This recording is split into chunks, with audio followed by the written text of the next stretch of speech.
அண்ணா நேரம் பேசலாம்ண்ணா. நம்முடைய ஓகேவா? சரி அண்ணா, கொஞ்சம் போய் தள்ளுங்க.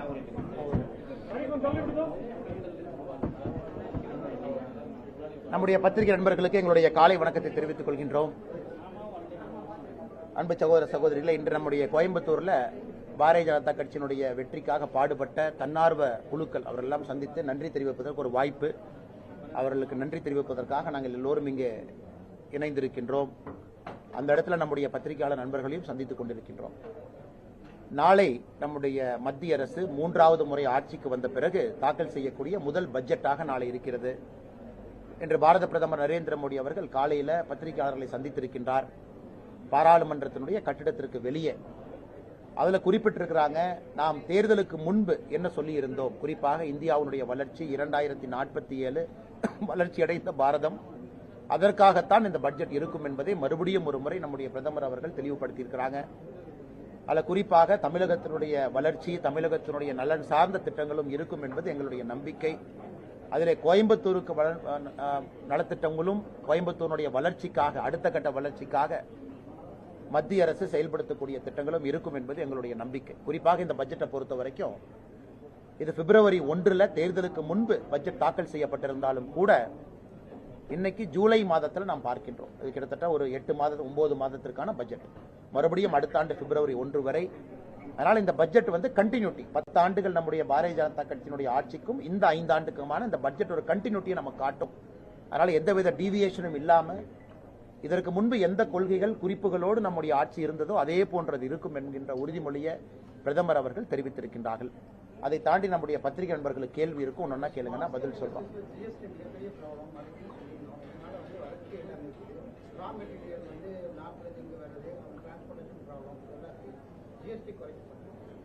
ஆனா ஜிஎஸ்டியை பொறுத்தவரை ஜிஎஸ்டி வருவதற்கு முன்பும் டாக்ஸ் இருந்தது அப்படிங்கறத நம்ம மறந்துவிடக்கூடாது. குறிப்பாக நம்ம பத்திரிகையாளர் சந்திப்பில் பேசும்பொழுது நம்முடைய பத்திரிகை நண்பர்களுக்கும் தெரியும், இதற்கு முன்பு டாக்ஸேஷன் இருந்துச்சு. இன்னைக்கு ஜிஎஸ்டி ஏற்கனவே பல இடத்துல நம்முடைய பினான்ஸ் மினிஸ்டர் சொல்லியிருக்கிறாங்க, மூத்த அமைச்சர்கள் சொல்லியிருக்கிறாங்க, ஜிஎஸ்டி ஸ்டெபிலைஸ் ஆனவுடன், குறிப்பாக இன்னைக்கு நம்முடைய நாட்டை பொறுத்தவரை ஜிஎஸ்டி கலெக்ஷன் ஒரு மாதமுமே ரொம்ப அற்புதமா இருக்கு. கலெக்ஷனை பொறுத்த வரைக்கும் இன்னைக்கு அது சிஸ்டம் சிங்க் ஆயிருச்சு. எல்லா இடத்திலும் ஜிஎஸ்டி கலெக்ஷன் பார்த்தீங்கன்னா போன ஆண்டை கம்பேர் பண்ணும்பொழுது இந்த வருடம் அந்த பர்டிகுலர் மந்த் ஒரு ஏறுமுகத்தில் தான் இருக்கு. அப்படி இருக்கும் பொழுது ரேஷனலைசேஷனை பத்தி நம்ம யோசிப்போம் அப்படின்னு பல இடத்துல ஜிஎஸ்டி கவுன்சில்ல எல்லா நம்முடைய நிதி அமைச்சர்கள் இருக்கும் பொழுது எடுக்கப்பட்ட ஒரு ஒருமித்தமான ஒரு முடிவு. அதாவது நம்முடைய ரேஷனலைசேஷன் எப்ப நாம கொண்டு வருவோம், அதற்கான முயற்சியை எப்பொழுது நாம் எடுப்போம் என்றால் குறிப்பாக இந்த டாக்ஸ் பேஸ் செட்டில் ஆகும் பொழுது. இன்னைக்கு அது நடக்க ஆரம்பித்திருக்கிறது. அதற்கான ஆரம்ப விஷயத்தை நம்ம பார்க்கிறோம், கிரீன் ஷூட்ஸ் அப்படின்னு நம்ம சொல்லுவோம். அதனால் வருகின்ற காலத்துல நிறைய விஷயங்கள், நேற்று கூட கோயம்புத்தூர்ல நம்முடைய Tamil Nadu higher goods owners association மீட்டிங்ல அவங்க கேட்டிருந்தாங்க, 18% 12% மைக் செட்ல இருந்து, எல்இடி ஸ்கிரீன்ல இருந்து, வாடகை பாத்திரத்திலிருந்து இதுக்கெல்லாம் நீங்க குறைக்கணும், நாங்க அதை கையில் எடுப்பதாக சொல்லி இருக்கின்றோம். நிறைய கோரிக்கைகள் தமிழ்நாடு முழுவதுமே வந்து கொண்டிருக்கிறது. அது ஒரு ஜிஎஸ்டி கவுன்சிலுக்கு முன்பு நம்முடைய நிதியமைச்சர் அவர்களுக்கு தொகுத்து அசோசியேஷன் சார்பாக கொடுக்கிறோம். மேடமும் நிறைய பேர்த்த சந்திக்கிறாங்க. அதனால வருகின்ற காலத்தில் இதெல்லாம் செயல்படுத்துவதற்கான வாய்ப்பு அதிகமாக இருப்பதாக நான் பார்க்கிறேன். பிரகாசமான வாய்ப்பாக நாங்கள் பார்க்கிறோம்.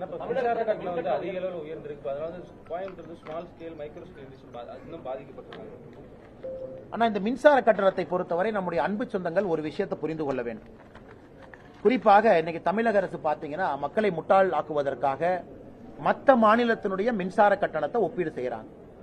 அவங்களே செய்தி குறிப்பும் கொடுக்கறாங்க. இங்க பாருங்க, இதான் தமிழ்நாட்டினுடைய மின்சார கட்டணம், மற்ற மாநிலத்தினுடைய மின்சார கட்டணத்தை பாருங்க அப்படின்னு செய்தி குறிப்பு கொடுக்கறாங்க. உதாரணத்திற்கு திமுக தன்னுடைய தேர்தல் அறிக்கையில 221 என்ன சொல்லியிருந்தாங்க அப்படின்னா, மாதத்திற்கு ஒரு முறை மின் கட்டணம் செலுத்தினா போதும் அப்படின்னு. இன்னைக்கு மாதத்துக்கு ஒரு முறை மின் கட்டணம் செலுத்தாதனால வரக்கூடிய பிரச்சனை, பக்கத்து மாநிலத்தில் மாதத்துக்கு ஒரு முறை செலுத்துறாங்க.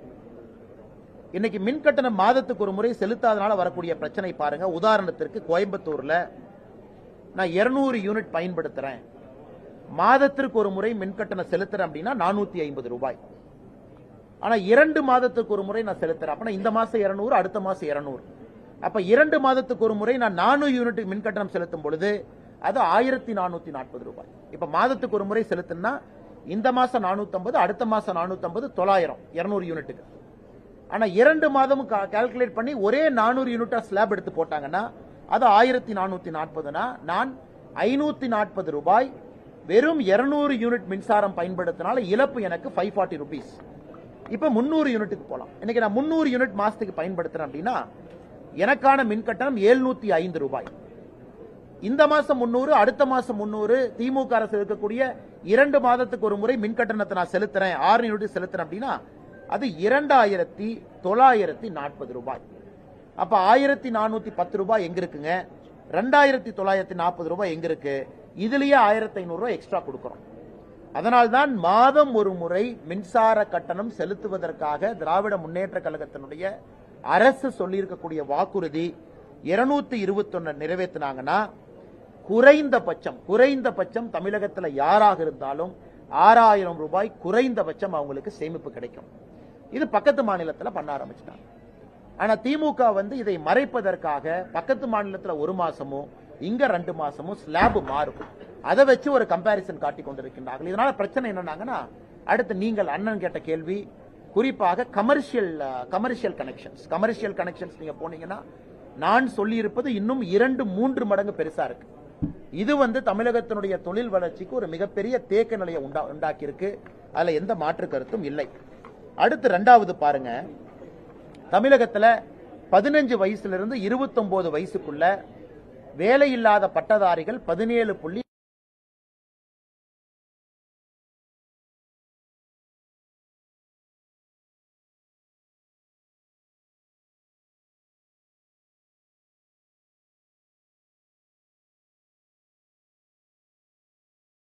தொழிலாளர் நம்ம சொல்றோம். 15 இயர்ஸ்க்கு மேல நான் ஹசார்டஸ் இண்டஸ்ட்ரியில வேலை பார்க்கலாம்.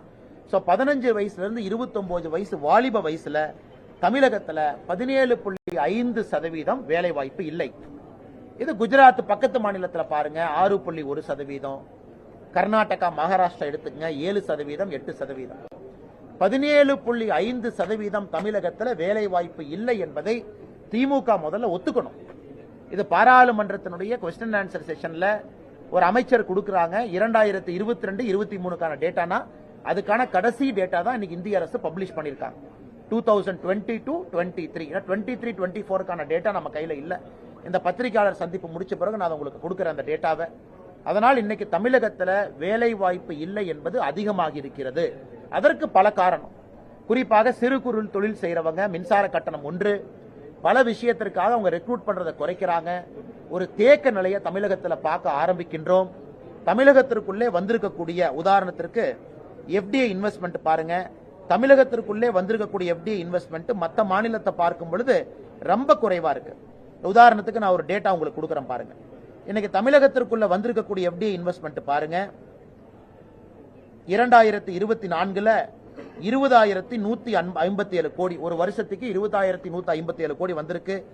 மகாராஷ்டிரால இதே ஆண்டுல 1,25,101 கோடி, குஜராத்தில் 60,600 கோடி.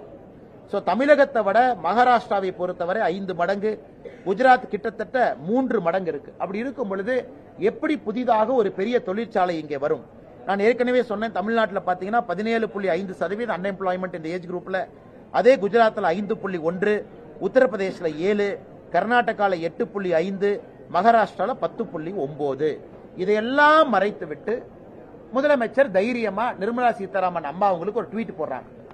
தமிழ்நாட்டினுடைய வளர்ச்சிக்கு நீங்க இதை கொடுங்க, அதை கொடுங்க, இந்த பட்ஜெட்ல இதையெல்லாம் கொடுங்க. அதனால் நேற்று நாங்கள் மாண்புமிகு முதலமைச்சர் அவர்களுக்கு ஒரு பதில் சொல்லி இருக்கின்றோம்.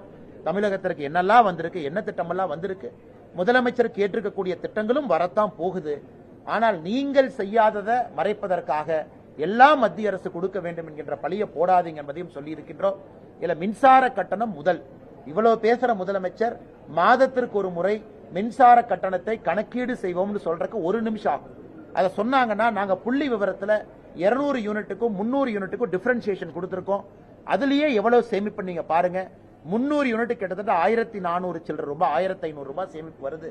இதையெல்லாம் செய்யாம முதலமைச்சர் அவர்கள் எதோ பேசுறாங்க.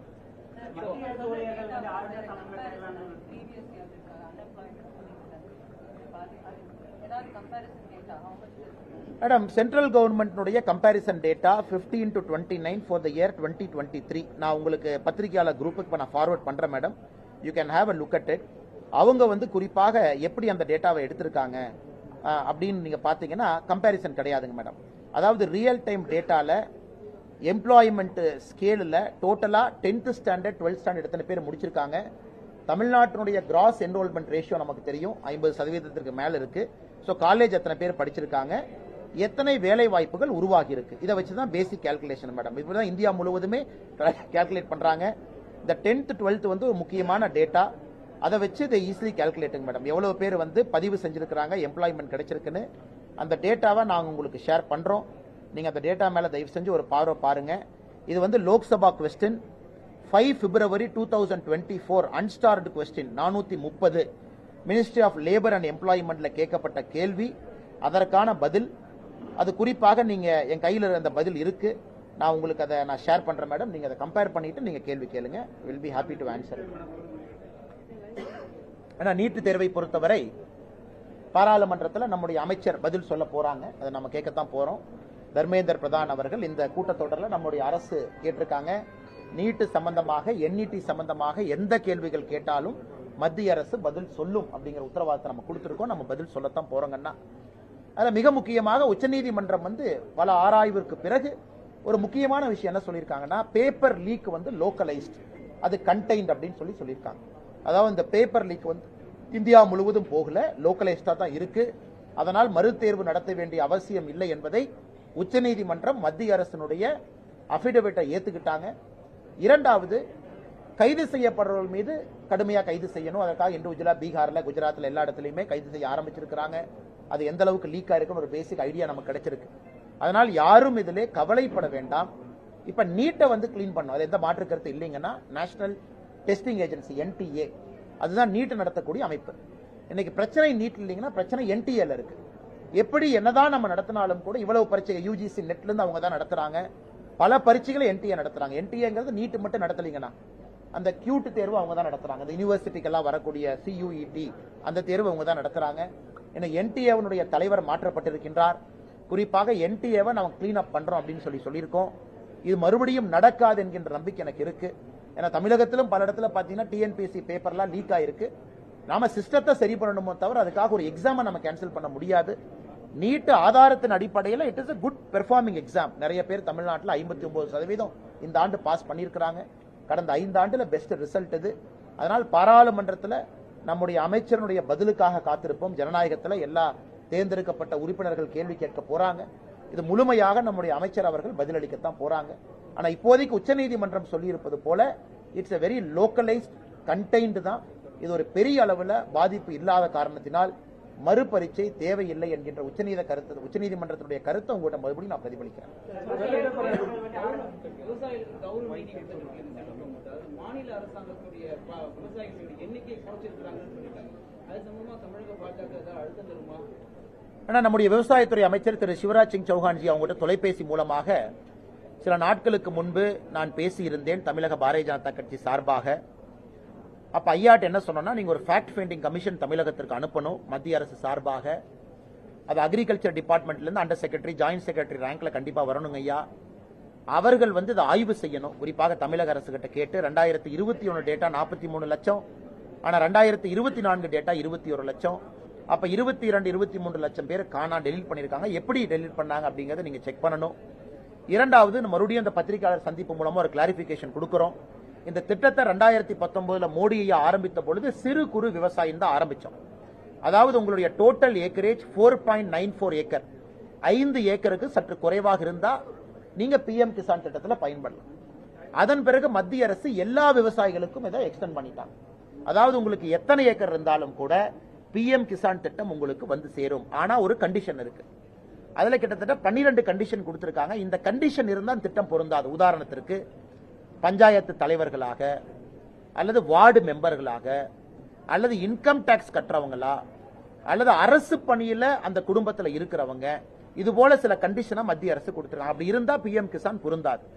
அதையெல்லாம் நீங்க தவிர்த்தீங்கன்னாவே குறைந்தபட்சம் 39 லட்சம் பேர் தமிழ்நாட்டில் இருக்காங்க. ஏன்னா 79 லட்சம் பேர் தமிழ்நாட்டில் பட்டா செட்டா தனித்தனியா வச்சிருக்காங்க. 79 லேக் 79 லட்சம் பேருக்கு தனித்தனியா பட்டா செட்டா வச்சிருக்காங்க. 79,38,000 கரெக்டான டேட்டா. 79,38,000 பேர் தமிழகத்தில் விவசாயிகள், அவங்க மேல பட்டா சிட்டா இருக்கு. அதுல நாம சொல்ற கண்டிஷன்லாம் நீங்க கழிச்சீங்கன்னாவே 39 லட்சம் பேர் சாதாரணமா வரணும். கால்குலேஷன் மிஸ்டேக் இருந்தா ஒரு 2-3 லட்சம் நீங்க சேர்த்துக்கலாம். அந்த 43 லட்சத்திலிருந்து 21 லட்சம் டிராப். ஏன்னா இந்த பெனிஃபிஷியரி ஐடென்டிபிகேஷன் முழுவதுமாக தமிழக அரசு, மத்திய அரசு 0% இதுல கண்ட்ரோல் இல்ல. முழுவதும் 100% தமிழக அரசு தான் இணைச்சு கொடுக்கணும். அதனால் பெரிய குளறுபடி நடந்திருப்பதாக நாங்கள் பார்க்கின்றோம். பாரதிய ஜனதா கட்சி சார்பில் அண்ணன் ஜி.கே. நாகராஜன் எங்களுடைய விவசாய அணி தலைவர் தலைமையில் ஒரு குழு போட்டு வேலை இப்பவே பேசிக் டேட்டாவை ஆரம்பிச்சுட்டாங்க. இப்ப இன்னும் ஒரு வார காலத்துல கேம்ப் ஆரம்பிச்சிருவாங்க. தமிழ்நாடு முழுவதுமே பாதிப்படைந்த விவசாயிகளுடைய அப்ளிகேஷனை நாங்களே டைரக்டா கலெக்ட் பண்ண ஆரம்பிக்கிறோம். அதுவும் கூட நடக்க ஆரம்பிக்கும். ஒரு பக்கம் மத்திய அரசை வலியுறுத்துகின்றோம், நீங்க வந்து செக் பண்ணணும் அப்படின்னு. அதனால் மிக விரைவில் இதற்கு ஒரு நல்ல தீர்வு வரும் என்று நாங்கள் நம்புகின்றோம். ஆனா வரும் என்று எதிர்பார்க்கின்றோம். காரணம், பட்ஜெட்ல வர வேண்டிய அவசியம் இதில் இல்லைங்கன்னா, காரணம் இன்னைக்கு நம்முடைய ப்ரொபோசல் கீழிருந்து போயிருக்கக்கூடிய ப்ரொபோசல் வந்து 500 கோடி ரூபாய், 500 crore. இதுக்கான கோயம்புத்தூரினுடைய அப்ராக்சிமேட்டா அந்த ரயில் நிலையத்தினுடைய அடுத்த கட்டம் செயல்பாட்டுக்கு 500 கோடி ரூபாய். இது வந்து ஒரு விமான நிலையத்தை போல கம்ப்ளீட்டா எக்ஸ்பேண்ட் பண்ணி மல்டிபிள் லெவல்ஸ்ல மேல கொண்டு போறோம். இன்னைக்கு இருக்கக்கூடியது என்னன்னா இபிசி, அதாவது சென்ட்ரல் கவர்மெண்ட்டை எடுத்து இன்ஜினியரிங், ப்ரொக்யூர்மெண்ட் அண்ட் கன்ஸ்ட்ரக்ஷன் இவங்களே பண்ணி கோயம்புத்தூர் மக்களுக்கு கொடுத்துறணும். அப்படிங்கும் பொழுது இது வந்து ரயில்வே துறை அமைச்சர் சாங்ஷன் பண்ணணும். அவருக்கான அந்த பட்ஜெட் அங்கீகாரம் அவருக்கு இருக்கு. அதனால் ரயில்வே துறை அமைச்சர்கிட்டையும் தமிழக பாரதிய ஜனதா கட்சி சார்பாக கோரிக்கை வச்சிருக்கோம். கோயம்புத்தூர் ரயில்வே நிலையத்தை பிபிபிஏ மாடல் வேண்டாம், அதாவது பப்ளிக் பிரைவேட் பார்ட்னர்ஷிப் இல்லாம இன்ஜினியரிங், ப்ரொக்யூர்மெண்ட், கன்ஸ்ட்ரக்ஷன் இபிசி மாடல்ல மத்திய அரசு எடுத்து இந்த ரயில்வே நிலையத்தை வடிவமைத்து கோயம்புத்தூர் மக்களுக்கு அர்ப்பணிக்க வேண்டும் என்கின்ற கோரிக்கையை வச்சிருக்கோம். அதனால் இது பட்ஜெட்ல வர வேண்டும் என்கின்ற அவசியம் இல்லை. இபிசி மாடல் வந்து ரயில்வே போர்டுக்கு போய் ரயில்வே துறை அமைச்சர் அவங்க அப்ரூவல் கொடுப்பாங்க. அதனால் மிக விரைவில் அந்த அறிவிப்பு வர வேண்டும் என்பது எங்களுடைய வேண்டுகோள். அது வரும் என்று நாங்கள் நம்புகிறோம். அண்ணா, எங்களுடைய தேர்தல் வாக்குறுதியாக கோயம்புத்தூருக்கு நாம் என்ன கொடுத்திருக்கோம், அதை எல்லாம் தனித்தனியாக ஒரு அமைச்சர்கள்ட்ட நாங்க ஃபாலோ பண்ண ஆரம்பிச்சிருக்கோம். ஒரு அமைச்சராக ஃபாலோ பண்ண ஆரம்பிச்சிருக்கோம். அதுல பெரிய திட்டங்கள் நிச்சயமாக பட்ஜெட் மூலமாகத்தான் வரணும். அதுல எந்த மாற்று கருத்தும் இல்லைங்கன்னா, அதற்கு எங்களுக்கு 5 பட்ஜெட் இருக்குங்கண்ணா. இந்த ஆட்சியில் 5 முறை இந்த இப்ப இருக்கக்கூடிய மோடிஜி 3.0ல 5 வாய்ப்பு இருக்கு. பெரிய திட்டத்தை அது மூலமா கொண்டு வரணும். மற்றதெல்லாம் அமைச்சருடைய டிஸ்கிரிஷன்ல இருக்கிறது. அல்லது உள்துறை அமைச்சருடைய டிஸ்கிரிஷன்ல இருக்கக்கூடிய என்ஐஏ கொண்டு வரணும், என்சிபி கொண்டு வரணும், அது போன்ற திட்டங்கள். அல்லது மருத்துவ அமைச்சர் கையில் இருக்கக்கூடிய கெரியாட்ரிக்ஸ் பேஷண்ட்டுக்கு, அதாவது 60 வயதுக்கு மேல இருக்கவங்களுக்கான சிறப்பு மருத்துவமனை கோவையில, கேன்சர் மருத்துவமனை, இதெல்லாம் தனித்தனியா ஃபாலோ பண்ண ஆரம்பிச்சிட்டாங்கன்னா, அது நம்முடைய கட்சி ஃபாலோ பண்ண ஆரம்பிச்சிருக்கு. இதே மாதிரி தமிழ்நாடு முழுவதுமே, கோயம்புத்தூருக்கு இங்க நான் போட்டிட்டு இருந்தாலும் கூட தமிழ்நாடு முழுவதுமே இருப்பதையெல்லாம் தொகுத்து ஒரு அமைச்சராக சந்தித்து கொடுக்க ஆரம்பிச்சிருக்கிறோம். இது நிச்சயமாக வருகின்ற காலத்தில் நிறைவேற்றப்படும். அது உதாரணத்துக்கு ரயில்வே அப்படிங்கறத உதாரணத்துக்கு நாம சொன்னோம், நிறைவேற்றுறோம். அப்படிங்கறத தாண்டி அதுல இருக்கக்கூடிய பிரச்சனைகளையும் கண்டுபிடித்து அது எந்த மோட்ல வந்தா மக்களுக்கு நன்றாக இருக்கும் என்பதையும் புரிந்து கொண்டு இன்னைக்கு அதுக்காக நாங்க வந்து போராட ஆரம்பித்திருக்கின்றோம். வருகின்ற காலத்துல ஒன்றொன்றா நீங்க பாப்பீங்க. உள்துறை அமைச்சர் அவர்களையும் கோயம்புத்தூருக்கு கொண்டு வருவதற்கான முயற்சியில இறங்கியிருக்கோம். காரணம், கோயம்புத்தூரினுடைய பாரதிய ஜனதா கட்சியினுடைய கட்டடம் திறப்பு விழாவுக்கு தயாரா இருக்கு. அதனால் பாரதிய ஜனதா கட்சி சார்பாக உள்துறை அமைச்சர் அவங்களை கொண்டு வரணும். அவர்கள் மூலமாக சில காரியங்களை கோயம்புத்தூருக்கு செய்யணும். அவர் வரும் பொழுது இந்த கட்டடத்தை பாரதிய ஜனதா கட்சிக்கு திறந்து வைக்க வேண்டும் என்பதற்காக எல்லா வேலையிலும் இறங்கி இருக்கோம். ஏற்கனவே சொன்னது போல உள்துறை அமைச்சர் அவங்ககிட்ட சில வேண்டுகோள் பாக்கி இருக்கு, அவங்ககிட்ட செய்யணும்னு நாங்க கேட்கிறோம். அதனால் வருகின்ற காலத்தில் நீங்க பாப்பீங்க, இது ஒன்றொன்றாக செயல்படுத்தி கொண்டு வருவோம்.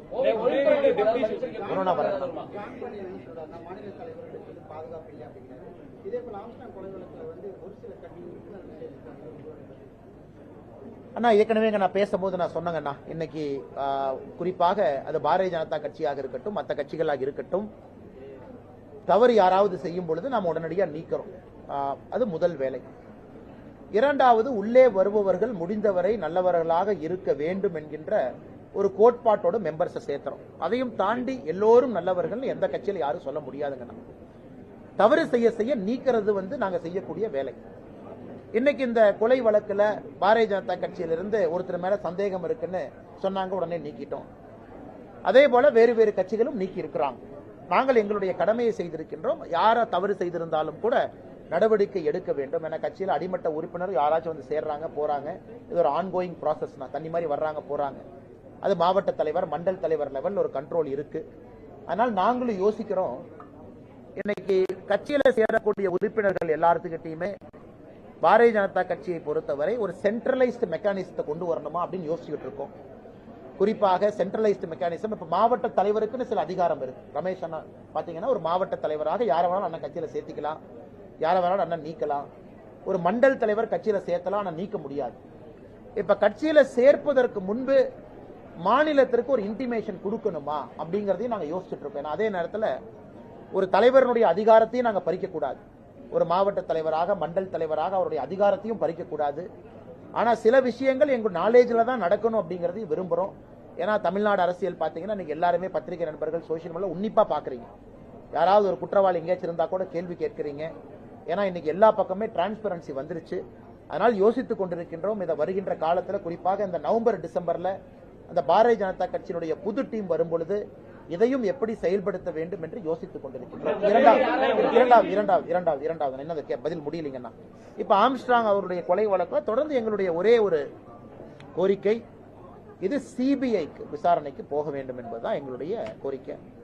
இப்ப national commission for schedule cost NCSC வந்து பார்த்துட்டு போயிட்டாங்க. பாரதிய ஜனதா கட்சியினுடைய தலைவர்கள் டெல்லிக்கு போய் இது கொடுத்துட்டு வந்தாங்க. அடுத்து நேஷனல் ஹியூமன் ரைட்ஸ் கமிஷன்ல இருந்து வருவதாக சொல்லி இருக்கின்றார்கள். அடுத்து மூன்றாவது மிக முக்கியமானது, உள்துறை அமைச்சருக்கும் தெரியப்படுத்தி இருக்கின்றோம், சிபிஐ விசாரணை வேண்டும். ஆனா முதலமைச்சர் அவர்கள் ப்ராசிக்யூஷன் சாங்ஷனை வித்ட்ரா பண்ண காரணத்தினால இன்னைக்கு இது கோர்ட் மூலமாக மட்டும்தான் வரவேண்டிய சூழல் உருவாயிருக்கு. தமிழ்நாட்டில் கோர்ட் மூலமாக மட்டும்தான் வரவேண்டிய சூழல். இன்னைக்கு கோர்ட்லயும் பாத்தீங்கன்னா வேறு வேறு கேசஸ் எல்லாம் கிளப் பண்ணி நீதியரசர்கள் விசாரிக்கிறாங்க. சிபிஐ விசாரணை இந்த பர்டிகுலர் கேஸ்ல வேண்டுமா அப்படின்னு இதையே தான் கள்ளக்குறிச்சிக்கு நாங்க கேட்டிருக்கோம். அதனால் முதலமைச்சர் இந்த குழப்பத்துக்கெல்லாம் இடம் கொடுக்காம அவர் இதுல மறைப்பதற்கு ஒன்றும் இல்லை என்றால் நேரடியா சிபிஐ விசாரணைக்கு முதலமைச்சர் அவங்க கேட்கலாம். மத்திய அரசு கொடுக்க போகுது. முதலமைச்சர் கேட்டு மத்திய அரசு சிபிஐ விசாரணை இல்லை என்று எப்போதும் சொல்ல போவது இல்லை. அதுதான் பாரதிய ஜனதா கட்சியினுடைய நிலைப்பாடு. அதனால் முதலமைச்சர் இந்த குழப்பத்துக்கெல்லாம் இடம் கொடுக்காம சிபிஐ விசாரணைன்னு சொல்லிட்டாங்கன்னா முடிஞ்சது. இப்படி வர்றாங்கண்ணா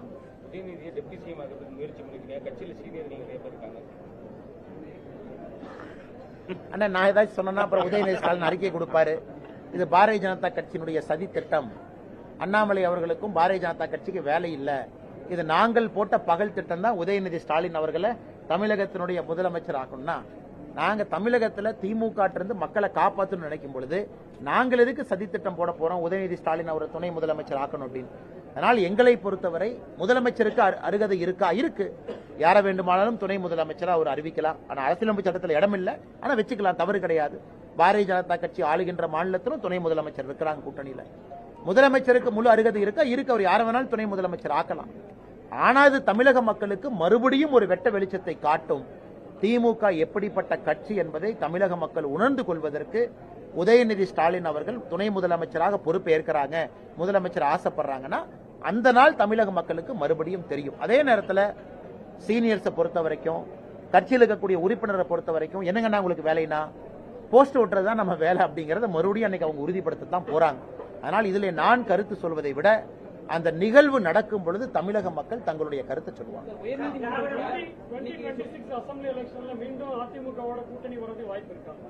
ஏன் கேள்வி இப்ப கேக்குறீங்கன்னா, அதாவது நாம ஒரு தெளிவான நிலைப்பாடு எடுத்திருக்கோம். தேசிய ஜனநாயக கூட்டணியுடைய தலைவர்கள் நீங்க பாக்குறீங்க, விக்கிரவாண்டியில, திருச்சியில, எல்லா இடத்திலும் ஒன்றாக இருந்து மக்களுக்கு ஒரு மெசேஜ் கொடுத்திருக்கோம். அது திருச்சியில நம்முடைய தலைவர்கள் பேசின மெசேஜ் எல்லாம் நீங்க கேட்டீங்கன்னா, ஒரு அண்ணனுக்கு நேரம் இருந்து கேட்டீங்கன்னா ஒரு தெளிவான டைரக்ஷன்.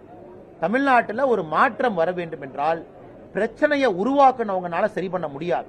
இவங்க பிரச்சனையை உருவாக்கி இருக்கிறாங்க. தண்ணி பிரச்சனை, விவசாய பிரச்சனை, தொழில் பிரச்சனை, வேலை வாய்ப்பு பிரச்சனை எல்லாம் உருவாக்கி இருக்கிறாங்க. ஆனா தமிழ்நாட்டில் ஒரு மாற்றம் வர வேண்டும் என்றால் பிரச்சனையை உருவாக்காதவங்க சேரும் பொழுது மட்டும்தான் மாற்றம் வரும். அதுல தெளிவாக இருக்கின்றோம். அது 2026 அது நடக்கும்.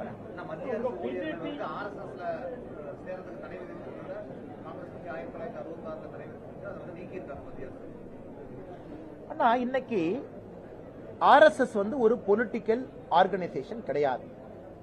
இன்னைக்கு மத்திய அரசுடைய ஊழியர்கள் ராமகிருஷ்ணா மிஷன்ல இருக்கலாம். RSSல மெம்பர்ஷிப் கிடையாது. அது முதல்ல புரிஞ்சுக்கணுங்க. It is not a membership organisation. இப்ப நண்பர்கள் RSS பொறுத்த வரைக்கும் ஒரு ஐடி கார்டு கொடுப்பாங்க, நமக்கு ஒரு மெம்பர்ஷிப் நம்பர். RSSல யாருக்கும் மெம்பர்ஷிப் கிடையாது. யாராக இருந்தாலும் வாலண்டரியா வந்துட்டு போக வேண்டியதான். அதே போலதான் ராமகிருஷ்ணா மிஷன், அதே போலதான் பல இயக்கங்கள். இன்னைக்கு இந்தியாவை பொறுத்தவரை இந்திரா காந்தி அம்மையார் அவர்கள் சுதந்திரத்துக்கு பிறகு ஒரு முறை, மகாத்மா காந்தி ஐயா அவருடைய படுகொலைக்கு பிறகு ஒரு தடை, பாபரி மஸ்ஜித் போது ஒரு தடை, எமர்ஜென்சி போது ஒரு தடை, 2-3 தடைகளை பார்த்த இயக்கம் RSS இயக்கம். இன்னைக்கு RSS இயக்கத்துல யாரு வேண்டுமானாலும் விருப்பம் இருக்கிறவங்க போலாம், வெளியே வரலாம். அந்த இயக்கத்துல மெம்பர்ஷிப் இல்லாதனால கட்டுப்பாடு இல்ல, கான்ஸ்டிடியூஷன் இல்ல, இப்படித்தான் இருக்கணும், நீ செவ்வாய்க்கிழமை மீட்டிங் வரணும், புதன்கிழமை வரணும் இல்ல. அதனால இதுல எந்தவித பிரச்சனையும் நான் பார்க்கல இல்லைங்கண்ணா. ஏன்னா மெம்பர்ஷிப் இருந்தா தானே ஒரு பிரச்சனை, மெம்பர்ஷிப் இருக்கு. செகண்ட், RSS பொறுத்தவரை அவர்கள் ஒரு ஐடியாலஜிக்கல் ஆர்கனைசேஷன். இந்த நாட்டிற்காக இன்னைக்கு கிட்டத்தட்ட 100 ஆண்டுகளை கம்ப்ளீட் பண்ண போற ஒரு சோசியோ ஆர்கனைசேஷன். பல துறையில வேலை பார்க்கறாங்க, பல அமைப்புகள் அவங்களுக்கு இருக்கு, மாணவர் இதுல இருக்கிறாங்க. அதே போல RSS இயக்கம் பாத்தீங்கன்னா பிளட் பேங்க்ல இருந்து சேவா பாரதியாக பல இடத்துல நூற்றுக்கணக்கான இயக்கங்கள் RSS கீழே பணிபுரிகிறாங்க. அதனால இதுல எந்த விதமான இது இல்லையா. உதாரணத்திற்கு நேத்து PN பிரகாஷ் ஐயா பேசினாங்க சென்னையில.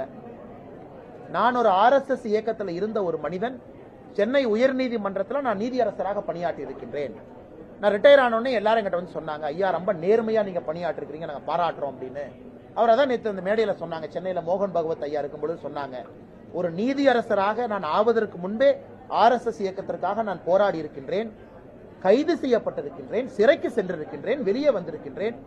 என்ன நீதியரசராக்கும் பொழுது கேட்டாங்க, கைதாக்கி, ஆமான்னு சொன்னேன். எதுக்கு கைதாக்கிறீங்க? ராமர் கோவில் கட்ட வேண்டும் என்கின்ற ஆர்ப்பாட்டத்துக்காக கைதாக்கி இருக்குன்னு சொன்னேன். அதன் பிறகு நான் நீதியரசர் ஆயிருக்கிறேன். ஆனா என் ஜட்ஜ்மெண்ட்ல எங்கேயும் கூட ஒரு டிஞ்ச் ஆஃப் ஒரு தவறை நான் கொண்டு வரல. நான் ரிட்டையர் ஆகும் பொழுது எல்லா இஸ்லாமிய சொந்தங்கள்லாம் வந்து என்னை பாராட்டினாங்க, ஹைகோர்ட்னு ஒரு வார்த்தையை பயன்படுத்தினாங்க. இது எல்லாருக்கும் பொருந்தும் அல்லங்கண்ணே. உங்களுடைய பிஜேபி கட்சி வந்துட்டு சைனீஸ் பேம்போட கம்பேர் பண்ணீங்க, எப்ப முழுமையான ஒரு வளர்ச்சி பார்க்க முடியும்? ஆனா 1984 பாரதிய ஜனதா கட்சி இந்திய அளவில் 2 MP, 1998 கூட்டணி ஆட்சி, 99 முழுமையான கூட்டணி ஆட்சி. அன்னைக்கு அந்த சைனீஸ் பேம்பு பாத்தீங்கன்னா 14 ஆண்டுகள்ல வளர்ந்துருச்சு. 2 MP இருந்து ஆட்சிக்கு வந்துட்டோம். ஆனா அன்னைக்கு தனியான ஆட்சி இல்ல. அதற்கு இன்னும் ஒரு சில வருடங்கள் தேவைப்பட்டது. 2014 ஒரு ஆலமரமா வளர்ந்திருக்கும். 2019 ஒரு பெரிய சாதனைங்கன்னா கம்யூனிஸ்ட் பார்ட்டி ஆஃப் சைனாவை ஓவர்டேக் பண்ணி மெம்பர்ஷிப் அதிகமா வந்திருக்கு. இன்னைக்கு உலகத்துல ஒரு democratic party, communist party of China, CPC is not democratic party, ஒரு டெமோக்ராட்டிக் பார்ட்டியா அதிக மெம்பர்ஸ் இருக்கிறது பாரதிய ஜனதா கட்சி இன்னைக்கு அடிப்படையில். சோ அந்த பாத்தீங்கன்னா 1984 to 1998, 99, 2019, 24 பல பரிமாண வளர்ச்சி. இன்னைக்கு தமிழகத்தில் அதே போல இந்த வலிமையான வேர்கள் வந்து இன்னைக்கு 11% ஓட்டு கொடுத்திருக்குங்கண்ணா. 2024 பாராளுமன்ற தேர்தல், 2026 அடுத்த படி. அதனால் இந்திய அளவில் பாரதிய ஜனதா கட்சிக்கு நடந்தது தமிழகத்திலும் நிச்சயமாக நடக்கும், அதுல மாற்று கருத்து இல்லை. ஆட்சி அமைப்புன்ற சொல்றீங்க, 26ல ஆட்சி அமைப்பு அப்படின்ற சொல்றீங்க. அண்ணா 11.5% சிங்கிளா நின்று நீங்க எடுத்திருக்கீங்கண்ணா. இதே ஆட்சி அமைத்த கட்சிகளுடைய வாக்கு சதவீதம் இன்னைக்கு பாக்குறீங்க 19% இருக்கு. இன்னைக்கு ஆண்டு கொண்டிருக்கக்கூடிய கட்சியினுடைய வாக்கு சதவீதம் 26% இருக்கு இன்னைக்கு திராவிட முன்னேற்ற கழகம். அதனால் நிச்சயமாக 500 நாட்கள்ல அந்த வளர்ச்சியை நோக்கி பாரதிய ஜனதா கட்சி செல்லும் என்பதில் எங்களுக்கு முழுமையாக நம்பிக்கை இருக்கு. இல்ல நாங்க உழைக்கணும், மக்களை ஏத்துக்கணும், உழைப்பதற்கு நாங்கள் தயாராக இருக்கின்றோம், மக்கள் ஏற்றுக்கொள்வார்கள் என்று நம்புகின்றோம். பார்த்தனா அதைத்தான் தொடர்ந்து நாங்க சொல்றோம். உயர்நீதிமன்றம் இதற்கு முன்னாடி பத்திரிகை நம்பருக்கு ஞாபகப்படுத்துறோம், கலைஞர் கருணாநிதி ஐயா அவர்கள் 2006 ஆட்சிக்கு வந்த பொழுது இதே போல ரிட்டையர்டு உயர்நீதிமன்ற நீதிபதி ஒருத்தரை போட்டு கள்ளுக்கடையை திறக்கலாமான்னு ஒரு கமிஷன் அமைச்சாங்க. அந்த கமிஷன் ரிப்போர்ட் கொடுக்கும் பொழுது அருமையா ஒரு வார்த்தையை பயன்படுத்தினாங்க, ரசாயனங்கள் மூலமாக செய்யக்கூடிய மதுபானங்களை விற்பனை செய்யும் பொழுது இயற்கையாக இருக்கக்கூடிய கள்ளுக்கடைகளை மூடுவேன் என்று சொல்லுகின்ற அரசனுடைய வாதத்தை நாங்கள் ஏற்றுக்கொள்ள முடியாது அப்படின்னு நீதிபதி சிவசுப்பிரமணியன் கமிஷன் அவங்க கலைஞர் ஐயாட்ட ரிப்போர்ட் கொடுத்தாங்க. இன்னைக்கு அதையே ஒரு சிட்டிங் ஜட்ஜ் வந்து இதையே வந்து ஒரு வாதமாக வைக்கிறாங்க. கெமிக்கல்ல நீங்க கடையில விற்கிறீங்க, இயற்கையாக கிடைக்கக்கூடிய கல்லை ஏன் விற்க மாட்டீங்க அப்படிங்கறத நீதிபதி அது போன்ற கேள்வி கேட்டிருக்காங்க. ஆனால் இந்த முறையாவது பாரதிய ஜனதா கட்சியினுடைய தொடர் கோரிக்கை இது. இதை முதலமைச்சர் அவர்கள் ஏற்பாரா அப்படின்னு நம்ம பொறுத்திருந்து பார்க்க வேண்டும்.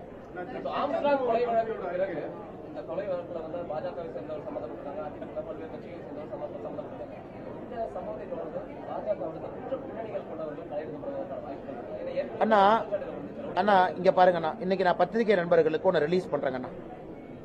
இது ஆக்சுவலா ஒரு 2-3 நாள் கழிச்சு ரிலீஸ் பண்ணலான்னு பார்த்தோம். இன்னைக்கு நண்பர் நீங்க கேட்டனால இதை இன்னைக்கு ரிலீஸ் பண்றோம். ஆனா இது சம்பந்தமா, அதாவது திராவிட முன்னேற்ற கழகம் அப்படிங்கிற ஒரு கட்சி திமுக நமக்கு தெரியும். இன்னைக்கு திமுக கட்சியில ஒரு உதாரணத்துக்கு நான் சொல்றேன். ஏன்னா திமுக கட்சியில வந்து பாரதிய ஜனதா கட்சியில குற்றப்பின்னணி இருக்கிறவங்க இருக்கிறாங்க, இத்தனை பேர் இருக்கிறாங்க, அத்தனை பேர் இருக்கிறாங்க அப்படின்னு சொல்லி அவங்க ஒரு ஸ்டேட்மெண்ட் ஒன்று ரிலீஸ் பண்ணாங்க. அதுல யாரோ ஊர்ல இருக்கிறவங்க பேரெல்லாம் பாரதிய ஜனதா கட்சியினுடைய தலையில போட்டு இதெல்லாம் பாரதிய ஜனதா கட்சியினுடைய அக்கௌண்ட்ல ஏத்து அப்படின்னு சொல்லிட்டு அவங்க அதை கொடுத்தாங்க. அதை காங்கிரஸ் கட்சியினுடைய தலைவரும் அதே டாக்குமெண்ட் எடுத்துட்டு போய் ஒரு பத்திரிகையாளர் சந்திப்பு நடத்தி இதை பாருங்க இந்த டாக்குமெண்ட் அப்படின்னு.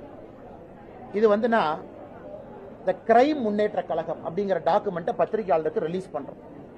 இந்த கிரைம் முன்னேற்ற கழகம் அப்படின்னு திமுகவுக்கு ஒரு புதிய பெயர் வச்சு இதுல யாரெல்லாம் சம்பந்தப்பட்டிருக்காங்க அப்படிங்கிற டாக்குமெண்ட். நாங்க சும்மா பேரெல்லாம் சொல்லிங்கன்னா, நாங்க வந்து பேரெல்லாம் சொல்ல, நாங்கள் உங்களுக்கு சொல்வது தேதியோட. இதுல 3 காலம் இருக்கும். ஆனா ரிலீஸ் பண்ணிடுறோம், உங்களுக்கு இந்த டாக்குமெண்ட் கிடைச்சிரும்.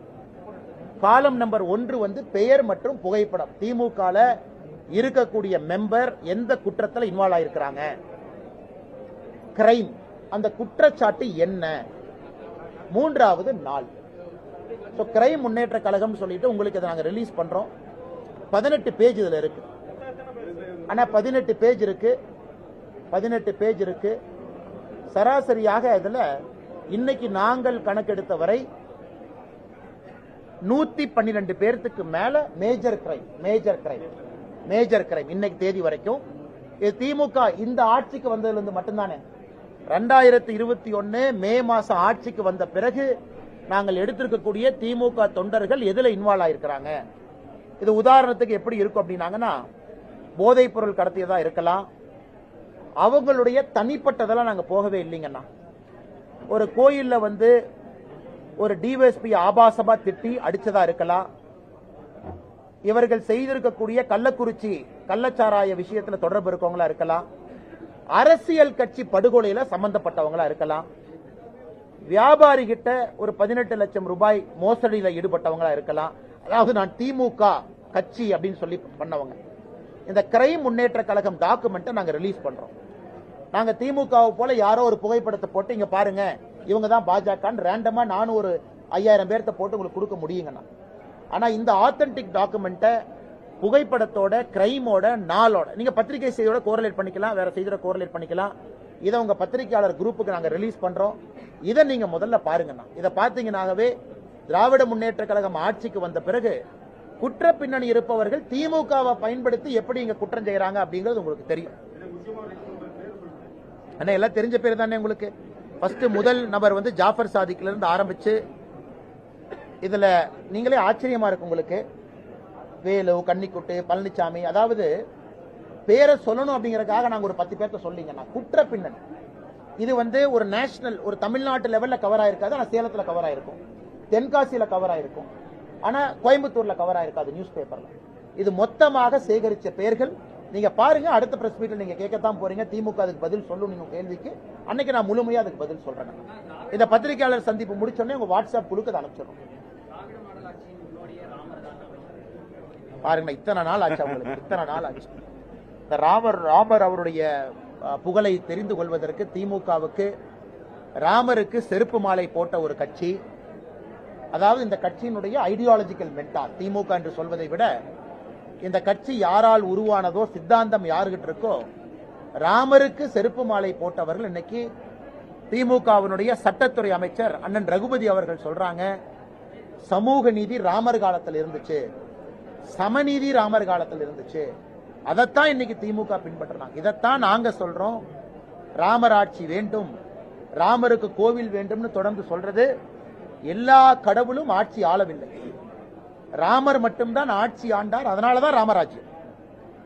இவங்க உள்ள ராமனுக்கு முக்கியத்துவம் கொடுக்கறாங்க. பாரதிய ஜனதா கட்சி எல்லா கடவுளுக்கும் முக்கியத்துவம் கொடுக்கும், மாரியம்மனுக்கும் சரி, கருப்பணசாமிக்கும் சரி, முருகபெருமானுக்கும் சரி, விநாயகருக்கும் சரி. ஆனா ராமராஜ்யம் ஏன் சொல்றோம்னா, மிச்ச கடவுள் ஆளவில்லை, அவர்கள் நம்மை வழி நடத்தினார்கள். ஆனால் ராமர் ஒரு மனிதனாக வந்து ஆட்சி நடத்தினால அந்த ஆட்சி எப்படி இருந்தது அப்படிங்கிறது ராமராஜ்யம். இன்னைக்கு திமுகவினுடைய சட்டத்துறை அமைச்சர் பாருங்க, அதாவது சிறைக்கு யாரெல்லாம் போறாங்களோ குற்றவாளிகளை கண்காணிக்க வேண்டிய அமைச்சர் அவர்கள் இன்னைக்கு நாங்களும் ராமர் ஆட்சிட்டாங்க. இப்ப எந்த அளவுக்கு போறாங்கன்னா காமராஜர் ஆட்சின்னு போன வாரம் சொன்னாங்க, இந்த வாரம் ராமர் ஆட்சிங்கிறாங்க. அடுத்த வாரம் என்ன சொல்லுவாங்க எங்களுக்கு டவுட்டா இருக்கு. அதனால செருப்பு மாலை போட்ட ஒரு இயக்கத்திலிருந்து வந்திருக்கக்கூடிய கட்சி இன்னைக்கு தமிழக மக்களிடம் மன்னிப்பு கேட்பதாகத்தான் இதை நான் பார்க்கிறேன். ரகுபதி அவருடைய ஸ்டேட்மெண்ட் வந்து தமிழக மக்கள்கிட்ட கை கூப்பி நாங்கள் ராமரை அவமானப்படுத்தியதற்காக மன்னிப்பை கோருகின்றோம் என்று ரகுபதி அவர்களுடைய அந்த ஸ்டேட்மெண்ட்டை நாங்கள் பார்க்கிறோம். நேற்றைய கூட மகாத்மா காந்தி காமராஜர்லாம் போட்டு பேசுறீங்க. காங்கிரஸ் கட்சியினரே இப்பதான் மறந்தாங்க. அண்ணே, அவங்க காமராஜர் ஐயா இப்ப இருக்கக்கூடிய காங்கிரஸ்க்கு எந்த விதத்திலும் சம்பந்தம் இல்லை. அதனால தயவு செஞ்சு யாராச்சும் காங்கிரஸ் கட்சிக்காரங்க காமராஜர் ஐயாவை கொண்டாட வந்துடாதீங்க. இரண்டாக பிளந்த பொழுது இவங்கெல்லாம் இந்திரா காங்கிரஸை சார்ந்தவர். இன்னைக்கு இருக்கக்கூடிய காங்கிரஸ் கட்சி இந்திரா காங்கிரஸை சார்ந்தவர். காமராஜர் ஐயா தனியா கழட்டி விட்டாங்க. காமராஜர் ஐயா தனியாகத்தான் இருந்தாங்க. அது 1969 இடைத்தேர்தல் நாகர்கோவில் சாட்சி, 71 தேர்தலில் திமுக காங்கிரஸ் கூட்டணி சாட்சி. அந்த சரித்திரத்தை மறந்துவிடக் கூடாது. அதனால் காமராஜர் ஐயா காங்கிரசினுடைய முதுபெரும் தலைவராக இருந்தாலும் இன்னைக்கு இருக்கக்கூடிய காங்கிரஸ் இது இந்திரா காங்கிரஸாக மாறி இருக்கு. சிம்பல் மாறி இருக்கு, எல்லாமே மாறி வந்திருக்கு. அதனால் காமராஜர் ஐயாவை ஒரு தமிழகத்தினுடைய ஆளுமையாக தொடர்ந்து நாங்கள் பேசிக் கொண்டிருக்கின்றோம், எல்லா இடத்துக்கும் எடுத்துட்டு போறோம். மகாத்மா காந்தி ஐயா காங்கிரஸ் கட்சியை கலைச்சரலான்னு சொன்னார். அதனால தயவு செஞ்சு நீங்க மகாத்மா காந்தியும் கொண்டாட வந்துடாதீங்க. அவர் கட்சியே வேண்டான்னு சொன்னவர். ஆனால் மகாத்மா காந்தி அவருடைய பெருமையும் சொல்ல வேண்டிய கட்டாயம் இருக்கு. அதைத்தான் நாங்க சொல்லிட்டு இருக்கோம். சார், வெளியுறவுத்துறை அமைச்சர் ஜெய்சங்கர் கஷ்டப்பட்டு பங்களாதேஷ் ஸ்டூடெண்ட்ஸ் எல்லாம் பண்றாங்க. பட் அவர் Stalin is taking credit. Tripura மூலமாக பங்களாதேஷில் இருக்கக்கூடிய இந்திய மாணவர்களை கொண்டு வந்து உணவளித்து தங்குவதற்கு இடம் கொடுத்து அவர்களை அங்கிருந்து கொண்டு வந்து சென்னை ஏர்போர்ட்ல இறக்கி விட்டுருவோம். சென்னை ஏர்போர்ட்ல நம்ம அமைச்சர் போவார், செஞ்சி மஸ்தான் அண்ணன் பக்கத்துல போய் நின்னுகிட்டு, செஞ்சி மஸ்தான் அண்ணன் நாங்க தான் கூட்டிட்டு வந்தோம். இதை நாங்க உக்ரைன்ல பார்த்துட்டோம், இதை நாங்க சூடான்ல ஒரு முறை பார்த்தோம், இதை 2-3 முறை பார்த்துட்டோங்கண்ணா. கென்யால ஒரு முறை இதே மாதிரி வந்துச்சு. இன்னைக்கு பங்களாதேஷுக்கு மறுபடியும் போய் ஸ்டிக்கர் ஒட்டுறாங்க. மக்களுக்கு தெரியும் வெளியுறவுத்துறை அமைச்சர் வெளியுறவுத்துறை கொள்கை இருக்கும் பொழுது சென்னை ஏர்போர்ட்ல திமுகனால மேக்சிமம் போய் ரிசீவ் தான் பண்ண முடியும். ஆனா நம்ம கட்சி தொண்டர்கள் சைலண்டா வேலை செஞ்சுக்கிட்டே இருக்கிறாங்க. உதாரணத்துக்கு உக்ரைன்ல இருந்து வந்த மாணவர்களை வீட்டில் போய் சந்திப்போம். பங்களாதேஷ்ல இருந்து வந்தவங்க எங்கிட்ட வர்ற அப்ளிகேஷன்லாம் கலெக்ட் பண்ணி எம்ஏ கண்ட்ரோல் ரூமுக்கு ஆல்ரெடி அனுப்பிச்சாச்சு. எங்களுக்கு வந்த 16 அப்ளிகேஷன் வந்துச்சுங்கன்னா மொத்தமாக தான் பாரதிய ஜனதா கட்சிக்கு வந்துச்சு. நேற்று வரை வந்ததை கலெக்ட் பண்ணி எம்ஏ கண்ட்ரோல் ரூமுக்கு நாங்கள் கொடுத்துட்டோம். எங்களுக்கு வர்றதை செய்ய வேண்டிய கடமை எங்களுக்கு. இதே உக்ரைன் பார்த்தீங்கன்னா அப்ளிகேஷன் நிறைய வந்துச்சு, நிறைய பேர் வரணும் அப்படின்னு நிறைய, கிட்டத்தட்ட நாங்க அமைத்திருந்த கண்ட்ரோல் ரூமுக்கே கிட்டத்தட்ட 100க்கு மேல வந்துச்சு. ஆனா பங்களாதேஷ்ல யாராச்சும் இருக்கீங்கன்னா தொடர்ந்து பாரதிய ஜனதா கட்சி அலுவலக செயலாளர் சந்திரன் அவங்க கிட்ட நீங்க அனுப்பி வைக்கலாம். பாரதிய ஜனதா கட்சி வெப்சைட்ல கொடுக்கலாம். சென்னை பக்கத்துல இருந்தா அலுவலகத்தில் நேர்ல வந்து கொடுக்கலாம். நீங்க கொடுப்பதை எம்ஏ கண்ட்ரோல் ரூம்ல கொடுத்து நாங்க ஃபாலோ அப் பண்றோம். உங்களுடைய குழந்தைகள் பத்திரமாக தமிழகம் வந்து சேரும் வரை அது எங்களுடைய பொறுப்பு.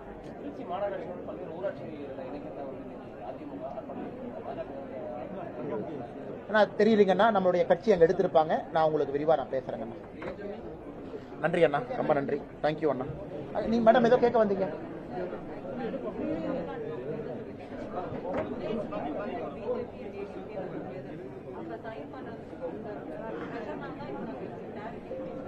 மேடம் நான் பதில் சொல்றேன் மேடம்.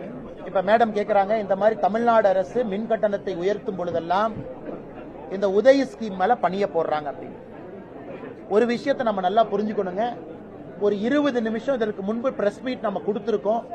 உதய் ஸ்கீமை பத்தி அதுல இருக்கக்கூடிய சிஸ்டம் எல்லாம் நம்ம கொடுத்திருக்கோம். அது மறுபடியும் உங்களுக்கு ஒரு அறிக்கையை அன்னைக்கு கொடுக்கிறோம். மத்திய அரசு எங்கேயும் மின்சார கட்டணத்தை உயர்த்துங்கள் என்று எங்கேயும் சொல்ல போவது கிடையாது.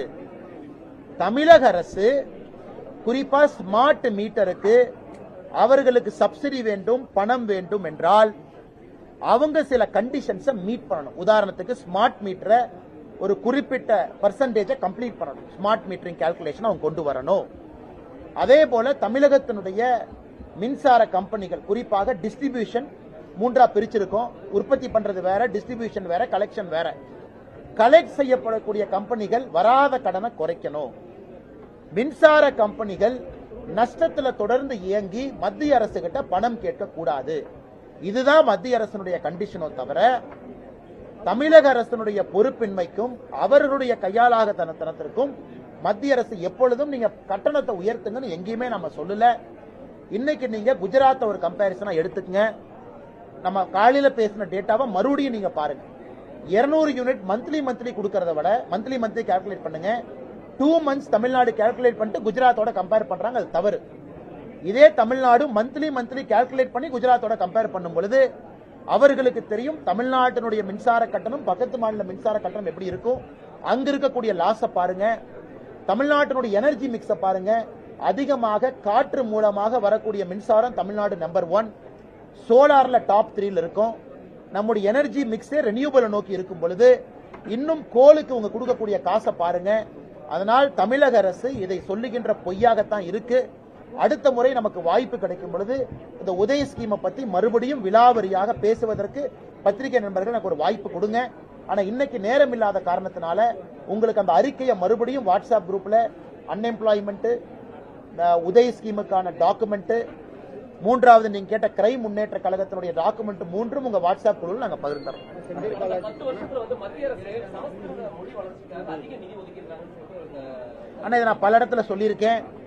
தமிழ் பல்கலைக்கழகம் எத்தனை இருக்கு, சமஸ்கிருதத்துக்கான பல்கலைக்கழகம் எத்தனை இருக்கு, ஹிந்திக்கான பல்கலைக்கழகம் எத்தனை இருக்கு. அதனால் அவர்களை பொறுத்தவரை எத்தனை பல்கலைக்கழகம் இருக்கோ அதுக்கு கொடுப்பாங்க.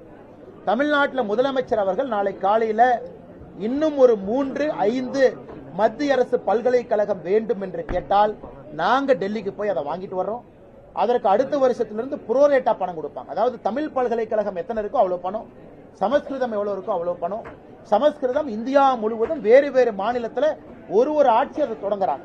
யூபியில தொடங்குறாங்க, ராஜஸ்தான்ல தொடங்குறாங்க, டெல்லியில தொடங்குறாங்க. சோ சமஸ்கிருத பல்கலைக்கழகங்கள் அதிகமா இருக்கு, ஹிந்தி பல்கலைக்கழகங்கள் அதிகமா இருக்கு. தமிழ்நாட்டில் தமிழ் பல்கலைக்கழகங்கள் நம்முடைய ஊருக்குள்ள மட்டும் இருக்கு. இன்னைக்கு முதலமைச்சர் அவர்கள் அதை அதிகப்படுத்தினா அதற்கான வரக்கூடிய நிதியும் அதிகமா இருக்கும். அதனால் முதலமைச்சர் அதை புரிந்து கொள்ளாமல் தமிழ்நாட்டுக்கு தமிழ் பல்கலைக்கழகம் இவ்வளவுதான் கொடுத்தாங்கன்னு சொல்றதை விட எத்தனை தமிழ் பல்கலைக்கழகம் இருக்கு, எத்தனை சமஸ்கிருத பல்கலைக்கழகம் இருக்கு, எத்தனை ஹிந்தி பல்கலைக்கழகம் இருக்குன்னு சொன்னா தெரியும். எல்லா பல்கலைக்கழகத்திற்கும் சமமாகத்தான் நிதி போகுது. அதை யாரும் அதிகப்படுத்தியோ குறைத்தோ கொடுக்க முடியாது. அந்த மொழி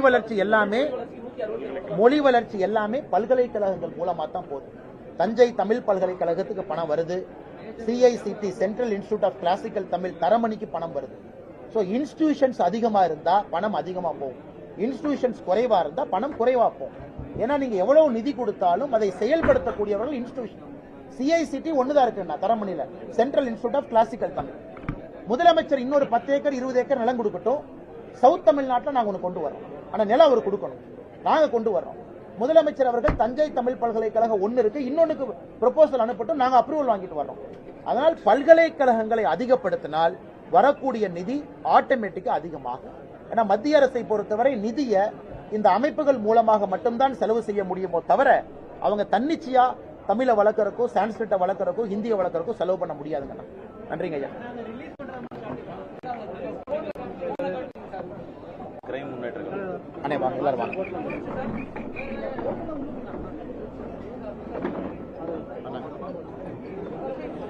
அண்ணே சாரி, அடுத்த வாரம் ரிலீஸ் பண்ணலான்னு இருந்தோம், நீங்க கேட்டனால செல்போன்ல அப்படியே ரிலீஸ் பண்றோம்.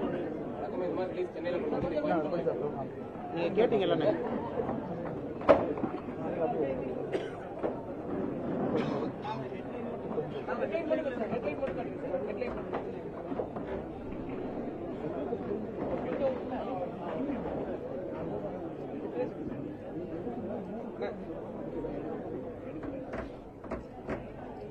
பேரு தான் ரொம்ப நல்லா வந்துருக்கு.